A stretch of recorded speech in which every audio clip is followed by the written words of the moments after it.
안녕하세요. 오늘 우리는 우리 시대에 가장 중요하면서도 어쩌면 가장 큰 혼란을 겪고 있는 주제, 바로 결혼에 대해 깊이 있는 이야기를 나누어 보고자 합니다. 이 이야기가 여러분의 마음에 깊은 울림을 준다면 하나님의 은혜가 더 널리 퍼져나갈 수 있도록 좋아요와 구독으로 저희의 여정에 동참해 주시길 부탁드립니다. 여러분의 삶에 주님의 평안이 가득하기를 기도합니다. 오늘날 우리 문화 속에서 결혼이 차지하는 위치는 매우 뜨거운 감자와 같습니다. 저는 이 이야기를 세 부분으로 나누어 진행하려 합니다. 첫째, 우리 사회가 결혼에 대해 가지고 있는 비현실적이고 왜곡된 관계에 대해 살펴볼 것입니다. 둘째, 이러한 왜곡된 관계를 만들어내는 근본적인 믿음과 태도는 무엇인지 파헤쳐 볼 것입니다. 그리고 마지막으로 성경과 복음이 이 문제를 해결하는 데 어떻게 도움을 줄 수 있는지 그 지혜를 나누고자 합니다. 첫 번째 주제, 현대사회와 결혼의 비현실적인 관계에 대해 이야기해 보겠습니다. 통계는 때로 차갑게 느껴지지만 현실을 가장 명확하게 보여주기도 합니다.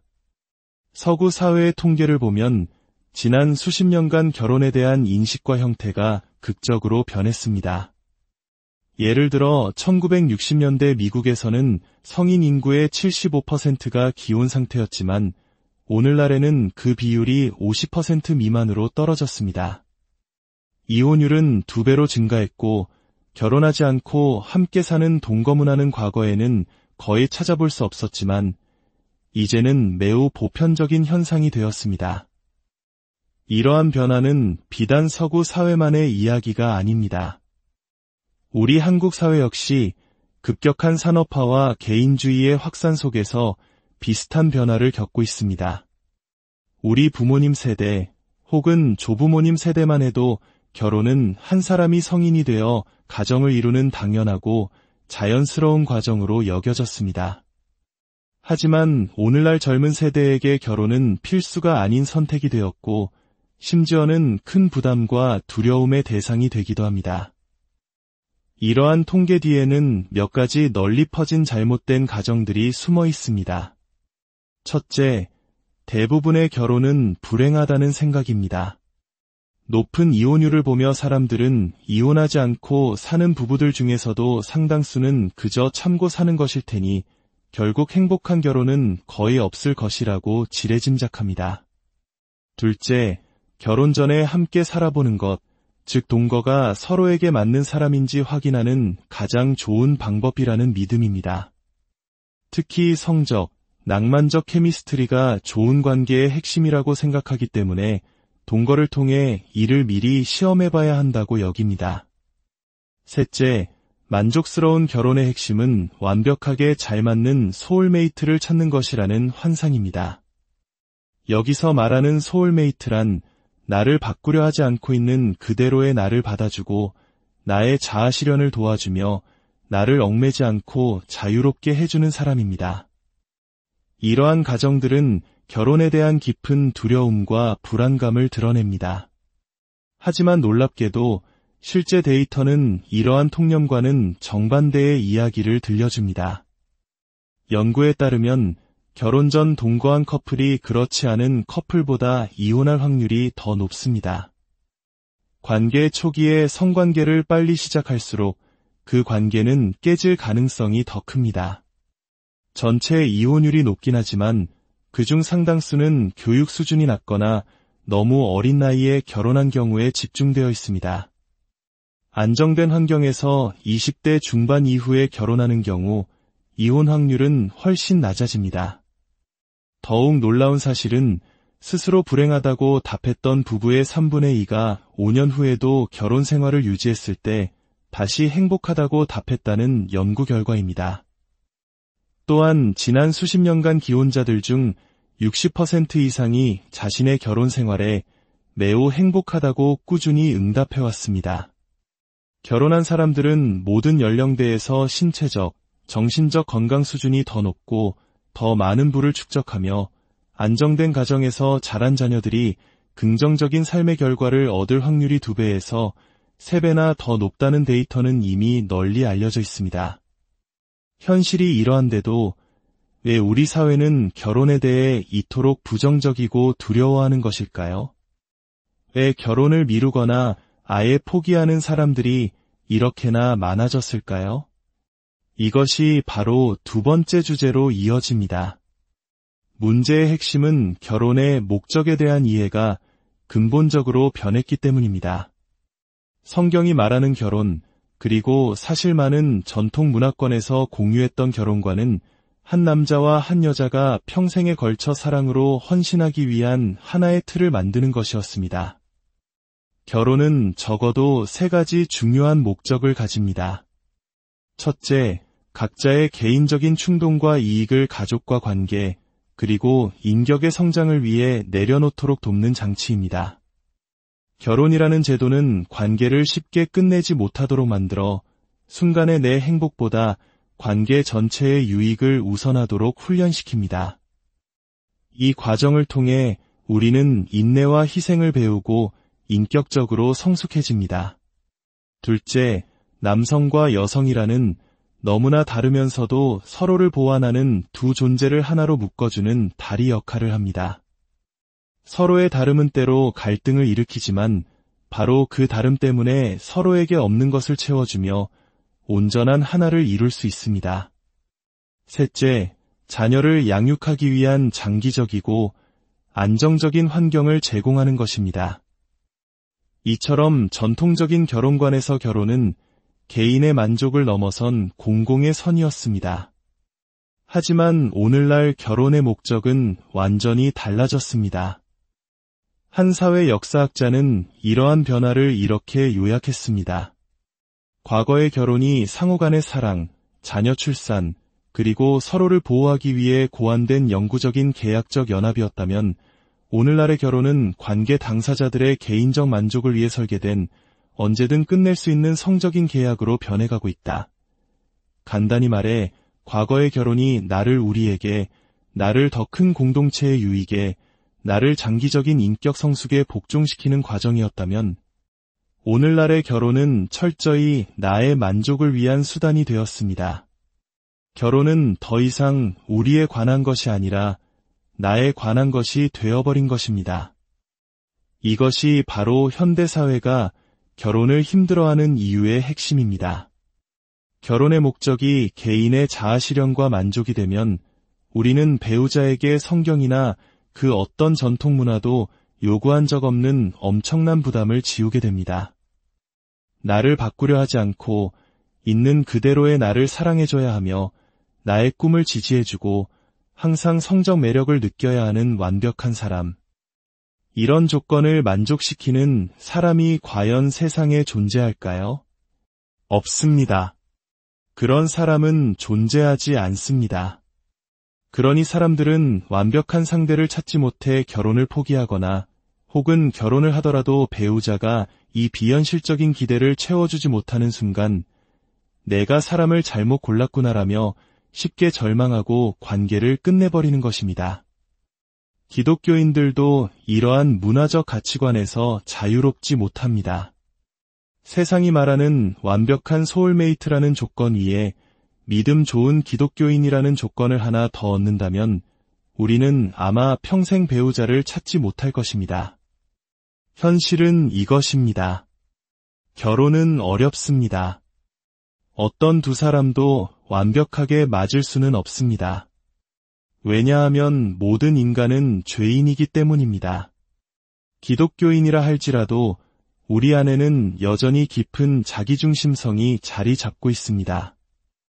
자기중심적인 두 사람이 만나 함께 사는 것은 필연적으로 어려울 수밖에 없습니다. 여기에 남녀의 근본적인 차이까지 더해지면 갈등은 불가피합니다. 한 저명한 신학자는 이렇게 말했습니다. 우리는 언제나 잘못된 사람과 결혼한다. 우리는 배우자가 어떤 사람인지 안다고 생각하지만 사실은 전혀 모른다. 설령 처음에는 올바른 사람과 결혼했다 하더라도 시간이 지나면 그 사람도 변하고 나도 변한다. 결혼이라는 거대한 경험은 우리를 이전과 전혀 다른 사람으로 만들기 때문이다.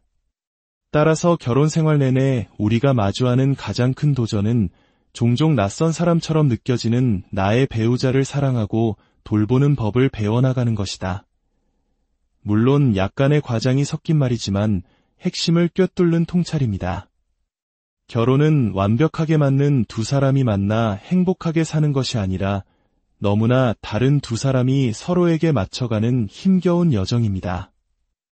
그렇다면 이 힘겨운 여정을 지속할 수 있는 힘은 어디에서 오는 걸까요? 이것이 바로 세 번째 주제, 성경이 우리에게 주는 해답입니다. 성경은 사랑을 언약적인 것으로 정의합니다.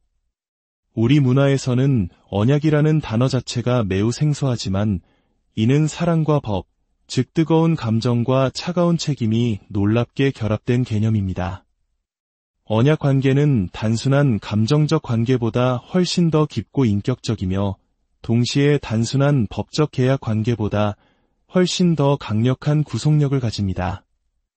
누군가 사랑하는데 왜 결혼이라는 종이 한 장이 필요하냐고 묻는다면 바로 이 언약 때문이라고 답할 수 있습니다. 상대방이 나에게 나는 내 감정과 상관없이 어떤 상황에서도 당신을 사랑하고 섬기고 신실할 것을 약속합니다. 라고 맹세할 때 우리는 비로소 안심하고 나 자신을 온전히 내어줄 수 있습니다. 가면을 벗고 가장 깊은 곳에 있는 진짜 내 모습을 보여줄 수 있게 되는 것입니다. 이것이 진정한 친밀감입니다. 동거 관계에서는 결코 이런 깊은 친밀감을 경험할 수 없습니다. 언제든 떠날 수 있다는 가능성이 열려있는 한 우리는 끊임없이 상대방에게 잘 보이기 위해 나를 포장하고 연기할 수밖에 없기 때문입니다. 언약적 사랑은 또한 사랑의 본질이 무엇인지 더 깊이 이해하게 합니다. 연애 초기에 느끼는 짜릿한 설렘은 사실 상대방을 향한 순수한 사랑이라기보다는 저렇게 멋진 사람이 나를 선택했다는 사실에서 오는 자아의 만족감, 즉 허영심에 가깝습니다. 진정한 사랑은 그런 이기적인 감정이 아니라 희생적인 섬김입니다. 갓 태어난 아기를 생각해 보십시오. 아기는 부모에게 아무것도 해주지 못합니다. 오히려 부모는 자신의 모든 시간과 에너지, 잠을 희생하며 아기에게 모든 것을 쏟아붓습니다.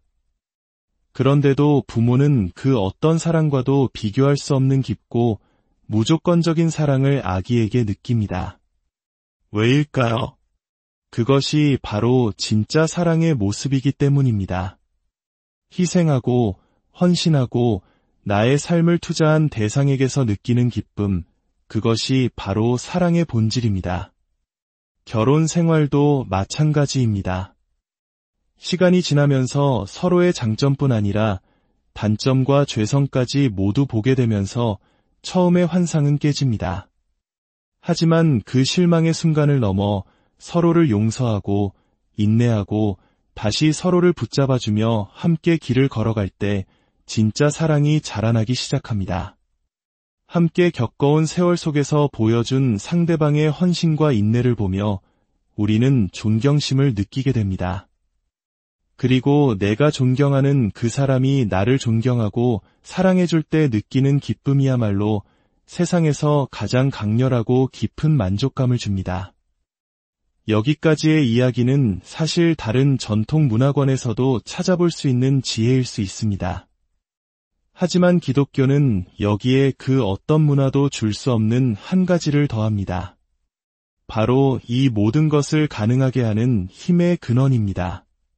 배우자가 내가 원했던 사람이 아니라는 것을 깨달았을 때 결혼 생활을 통해 내 안에 가장 추악한 분노와 이기심을 발견하고 절망하게 될 때 우리는 어떻게 계속해서 사랑하고 용서할 수 있을까요?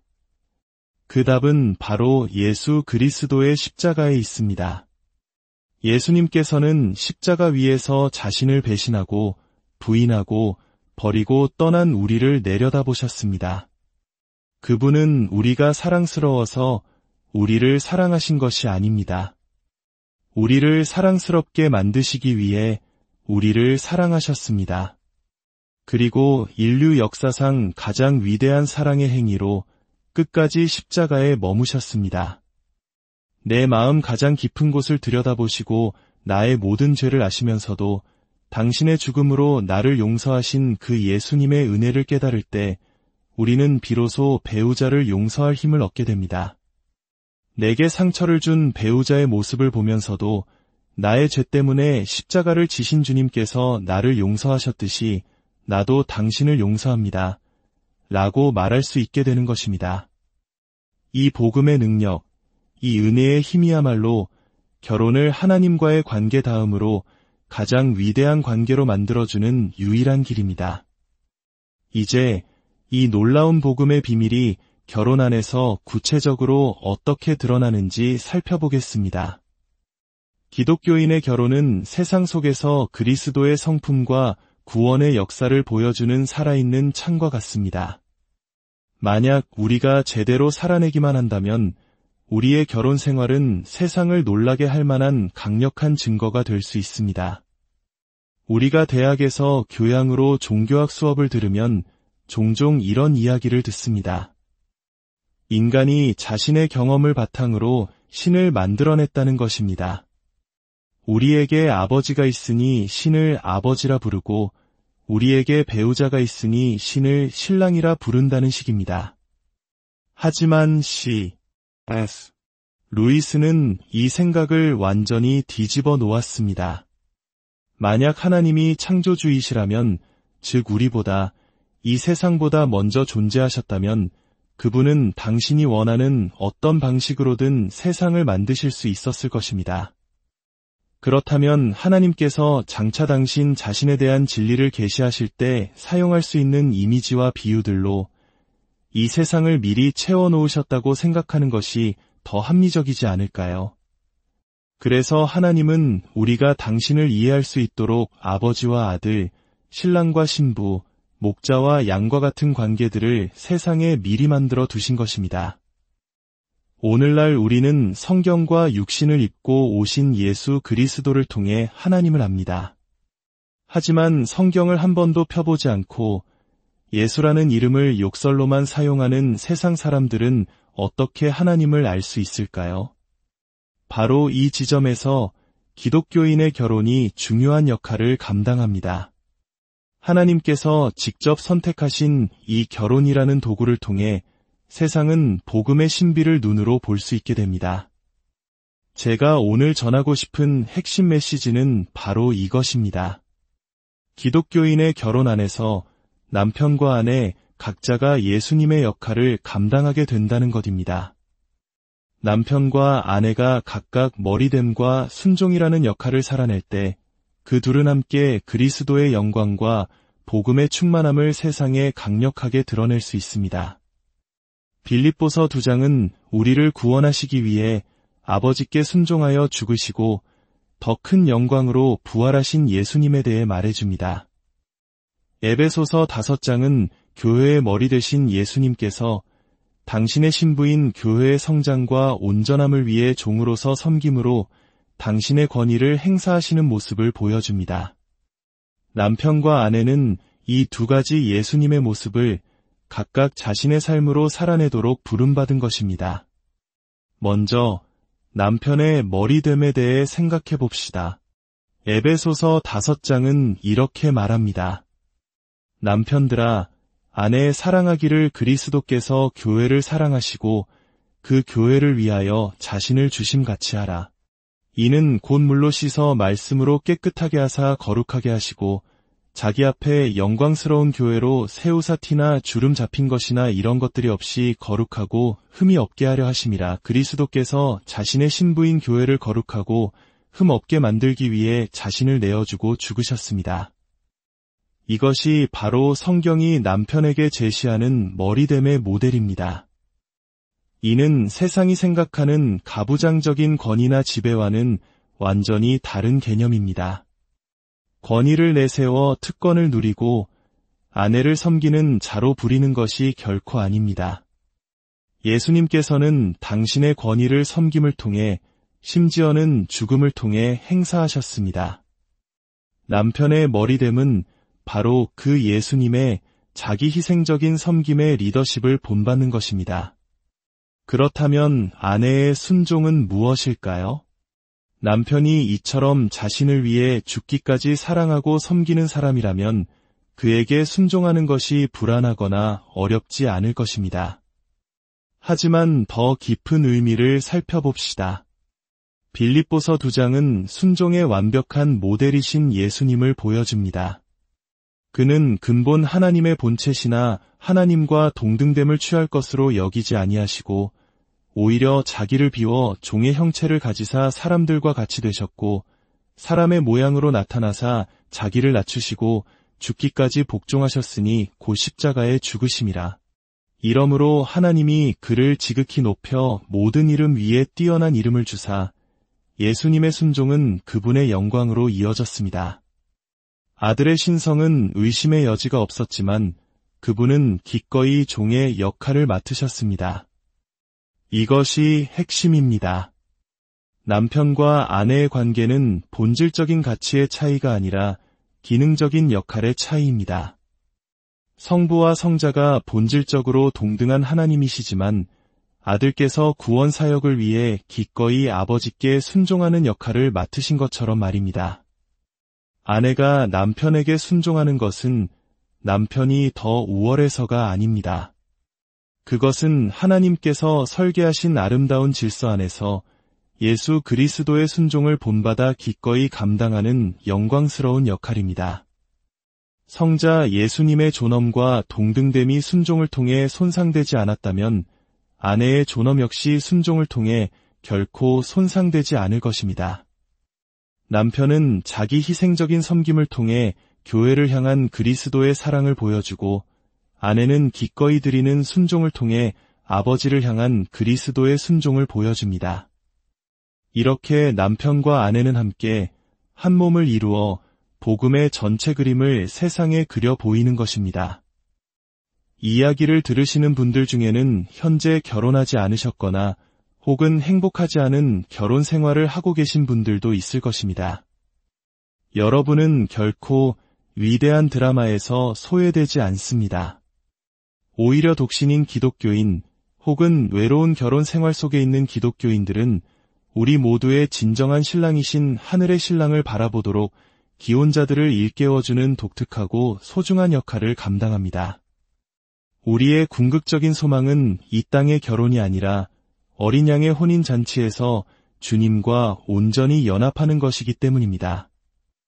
결혼한 사람들은 예수님의 역할을 삶으로 살아내어 세상이 그분을 보게 할 책임이 있습니다. 독신인 사람들은 우리의 궁극적인 소망이 이 땅이 아닌 하늘에 있음을 상기시켜주는 예언자적인 역할을 감당합니다. 이처럼 우리 모두는 각자의 자리에서 예수님의 역할을 감당하도록 부름받았습니다. 하늘에 계신 아버지, 우리의 신랑 되신 주님, 주님께서 이 땅에 결혼이라는 놀라운 선물을 주셔서 우리가 주님의 사랑과 복음의 신비를 맛보고 또 세상에 보여줄 수 있게 하시니 감사합니다. 우리의 결혼을 사용하여 주시옵소서. 우리의 희생적인 사랑과 기쁨의 순종을 통해 길을 잃고 방황하는 이 세상이 당신의 구원을 보게 하여 주시옵소서. 또한 각자의 자리에서 외로움과 싸우며 주님을 기다리는 모든 지체들을 기억하여 주시고 그들의 삶을 통해 우리 모두의 시선이 하늘의 신랑 되신 주님을 향하게 하여 주시옵소서. 이 말씀을 듣는 모든 분들의 삶과 가정 위에 하나님의 크신 은혜와 평강이 넘치기를 우리 주 예수 그리스도의 이름으로 간절히